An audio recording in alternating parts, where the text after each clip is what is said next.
বাটাবাটির ঝামেলা ছাড়াই শুধুমাত্র এক প্রকার ডাল আর রান্নার চাল দিয়ে সবচেয়ে মজার খিচুড়ি কিভাবে তৈরি করবেন সেই রেসিপিটাই আজকে দেখাবো। আসসালামু আলাইকুম, রোজি সিবি চ্যানেলে সকলকে স্বাগত।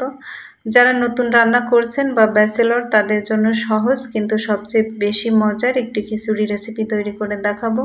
একবার তৈরি করলে এভাবেই বারবার তৈরি করতে চাইবেন। একটি লাইক দিয়ে সম্পূর্ণ রেসিপিটি দেখবেন আশা করছি। তো চলুন প্রসেসটা দেখে নেওয়া যাক।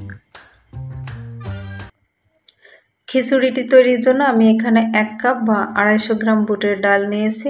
আপনারা আপনাদের পছন্দ অনুযায়ী যে কোনো ডাল নিতে পারবেন, তবে অন্য কোনো ডাল নিলে ডালটাকে একটু ভেজে তারপর পানিতে ভিজাবেন। ভেজে নিলে খিচুড়ির টেস্ট অনেক বেশি ভালো আসবে। আমি ডালটাকে 3-4 বার পানি চেঞ্জ করে ভালোভাবে ধুয়ে নিয়েছি। এখন এটাকে ঢাকনা দিয়ে ঢেকে আধা ঘন্টা রেখে দেব, আর এই সময়টাতে আমি মশলাগুলো রেডি করে নেব। এখানে আমি 1.5 কাপ রান্নার চাল নিয়েছি। যার যতটুকু প্রয়োজন ততটুকু চাল নিয়ে নেবেন। চালটাকেও আমি পানি দিয়ে কয়েকবার ভালোভাবে ধুয়ে নেব। এবার আমি চালটা রান্নার পাতিলে নিয়ে নেব।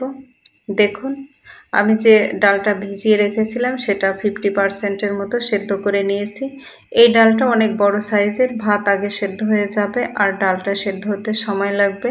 তাই আমি চাল ডাল যাতে একই সাথে সমানভাবে সেদ্ধ হতে পারে এজন্য ডালটা একটু সেদ্ধ করে নিয়েছি। অন্য কোনো ডাল নিলে সেদ্ধ করার প্রয়োজন নেই। এখন এর মধ্যে 2টা তেজপাতা, 8-10টা এলাচ, 8-10টা লবঙ্গ, 3 টুকরো দারুচিনি দিয়ে দেব। 2টা পেঁয়াজ কুচি দিয়ে দেব। কুচি করা রসুন দিয়ে দেব 1/3 কাপ। রসুন পরিমাণে একটু বেশি দিতে হবে আর কিছুটা খোসা সহ কুচি করে দিতে হবে, এতে খিচুড়ির ফ্লেভারটা দারুণ আসবে। 10-12টা কাঁচা ঝাল নিয়েছি, এর অর্ধেকটা ফালি করে দিয়েছি আর অর্ধেকটা আস্ত দিয়েছি। পরিমাণ মতো হলুদ গুঁড়া দিয়ে দেব। আদা বাটা দিয়ে দেব 1 চা চামচ। গরম মশলার গুঁড়া 1 চা চামচ। আস্ত জিরা 1 চা চামচ। আমি এখানে 1/2 কাপ পোলাও চাল নিয়েছি, এটা শুধুমাত্র ফ্লেভারের জন্য নিয়েছি আর এটা টোটালি অপশনাল।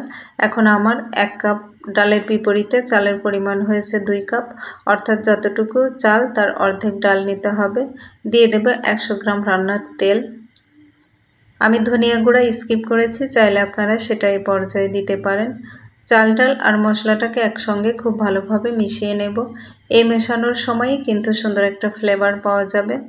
লবণ দিতে ভুলে গিয়েছিলাম, 2 চা চামচ লবণ দিয়ে দেব। লবণ দেওয়ার পরে আরও একটু ভালোভাবে মিশিয়ে নেব। এখন এর মধ্যে পরিমাণ মতো গরম পানি দিয়ে দেব। আমি ডালটা ফুটিয়ে নিয়েছি, তাই ঠান্ডা পানি দিলে ডালটা আর সেদ্ধ হতে চাইবে না, তাই গরম পানি নিয়েছি। খিচুড়িটা চুলায় বসিয়ে দিয়েছি, এখন শুধু রান্না করার পালা। এভাবে যে কেউ পারফেক্ট খিচুড়ি তৈরি করতে পারবেন কোনো ঝামেলা ছাড়াই। ঢাকনা লাগিয়ে রান্না করে নিতে হবে, তবে মাঝে মাঝে নাড়াচাড়া করে দিতে হবে। আমার রান্নাটা হয়ে গিয়েছে, 10-12 মিনিটের মতো সময় লেগেছে। ঢাকনাটা তুলে নিয়েছি। মাশাআল্লাহ, অনেক সফট আর ঝরঝরে একটা খিচুড়ি তৈরি হয়েছে, দেখতেই পাচ্ছেন। এখন খিচুড়িটা বাগার দেওয়ার পালা। প্যানে সামান্য তেল গরম করে এর মধ্যে 1 চা চামচের মতো পাঁচফোড়ন দিয়ে ঘ্রাণ ছড়ানো পর্যন্ত ভেজে নেব।